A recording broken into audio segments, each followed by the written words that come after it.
आज हम सीखेंगे जंतुओं में लैंगिक जनन।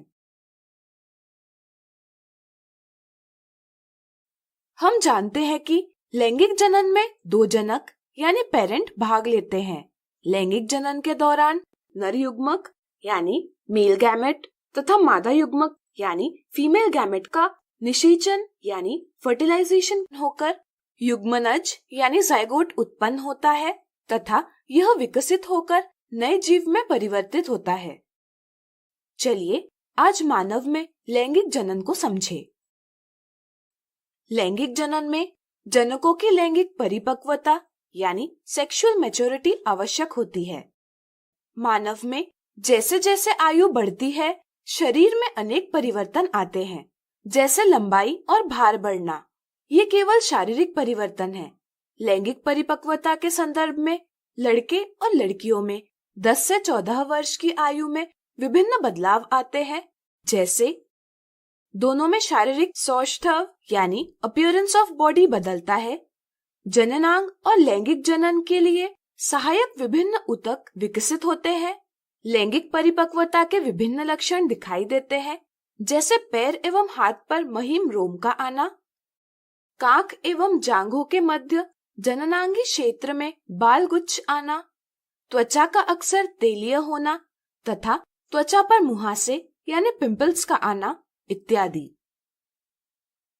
शारीरिक और मानसिक परिवर्तनों के साथ लड़के और लड़कियां दोनों में कुछ हार्मोनल और भावनात्मक परिवर्तन भी आते हैं, जैसे वे एक दूसरे के प्रति अधिक सजग हो जाते हैं।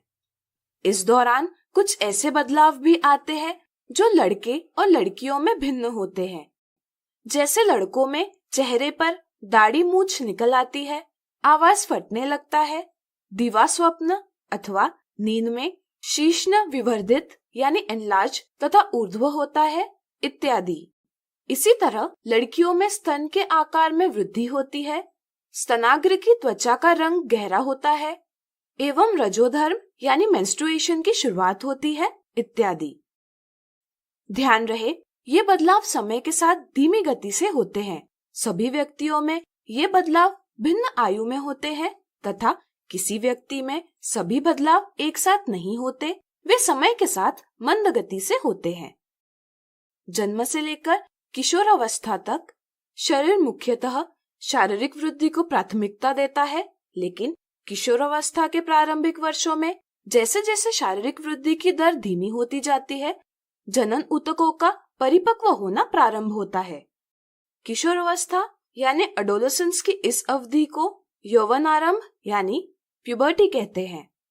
लैंगिक परिपक्वता आने के बाद नर एवं मादा जनन के लिए योग्य हो जाते हैं। चलिए अब मानव में नर जनन तंत्र को समझें। मानव में नर जनन तंत्र में वृषणों का युग्म यानी पेयर ऑफ टेस्टिस, शुक्राशय यानी सेमिनल वेसिकल, शुक्राणुवाहिनी यानी वासा डिफरेंस, प्रोस्टेट ग्रंथि यानी प्रोस्टेट ग्लैंड, मूत्रमार्ग यानी यूरेथ्रा तथा शीश्न यानी पीनस होते हैं। प्रत्येक वृषण नर जनन कोशिका शुक्राणु यानी स्पर्म उत्पन्न करता है। चूंकि शुक्राणु की उत्पत्ति के लिए शरीर के ताप से कम ताप आवश्यक होता है, इसलिए वृषण उदर गुहा के बाहर वृषण कोश यानी स्क्रोटम में स्थित होते हैं। एक शुक्राणु सूक्ष्म संरचना होती है जिसमें अनुवांशिक पदार्थ होते हैं तथा एक लंबी पूंछ होती है, जिसकी सहायता से वह मादा जनन कोशिका तक तैरते हुए जा सकता है।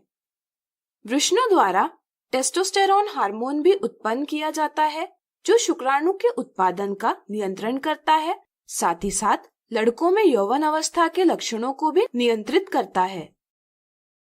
शुक्राणुओं का परिवहन शुक्रवाहिकाओं द्वारा होता है। शुक्रवाहिका मूत्राशय से आने वाली नली से जुड़कर एक संयुक्त नली बनाती है। शुक्राशय यानी सेमिनल वेसिकल और प्रोस्टेट ग्रंथि यानी प्रोस्टेट ग्लैंड से आने वाले स्राव शुक्राणुओं के वहन के लिए तरल माध्यम उपलब्ध करते हैं तथा वे उनका पोषण भी करते हैं। शीश्न इस स्राव को मादा के जनन अंग में पहुंचाता है। अब चलिए मानव के मादा जनन तंत्र को समझें। मानव के मादा जनन तंत्र अंडाशय यानी ओवरीज, अंडवाहिका यानी ओविडक्ट जिसे फैलोपियन ट्यूब भी कहते हैं, गर्भाशय यानी यूटेरस तथा योनि यानी वजाइना से मिलकर बनता है। मादा जनन कोशिका यानी फीमेल जर्म सेल जिसे अंड कोशिका कहते हैं का निर्माण अंडाशय में होता है। अंडाशय में विभिन्न हार्मोन जैसे ईस्ट्रोजन भी उत्पादित होते हैं। लड़की के जन्म से ही अंडाशय में कई अपरिपक्व अंड यानी इमैच्योर एग्स होते हैं। यौवन आरंभ में ये परिपक्व होने लगते हैं। प्रत्येक माह 2 में से 1 अंडाशय द्वारा एक अंड परिपक्व किया जाता है। अंडवाहिका यानी फैलोपियन ट्यूब द्वारा इसे एक लचीली थैली के जैसे संरचना में ले जाया जाता है जिसे गर्भाशय यानी यूटेरस कहते हैं।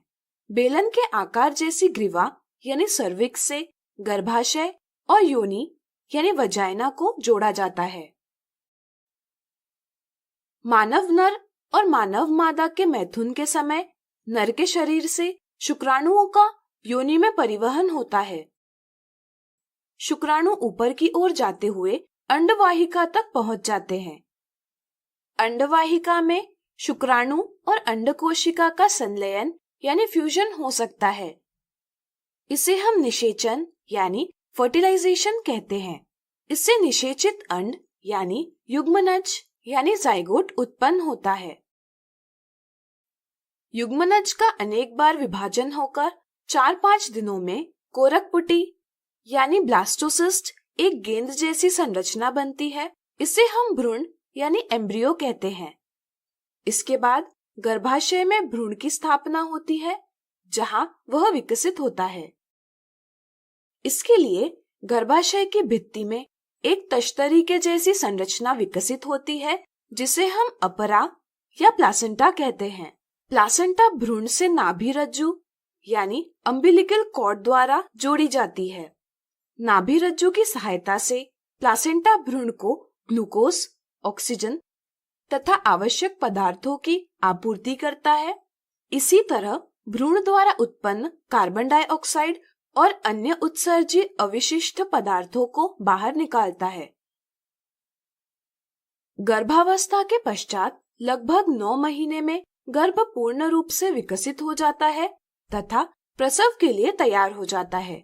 प्रसव के दौरान गर्भाशय की पेशियों का लयबद्ध संकुचन होता है जिससे शिशु का जन्म होता है। तो अब आप मानव के लैंगिक जनन की क्रिया समझ गए होंगे। तो आज हमने सीखा जंतुओं में लैंगिक जनन, लैंगिक जनन, लैंगिक जनन, लैंगिक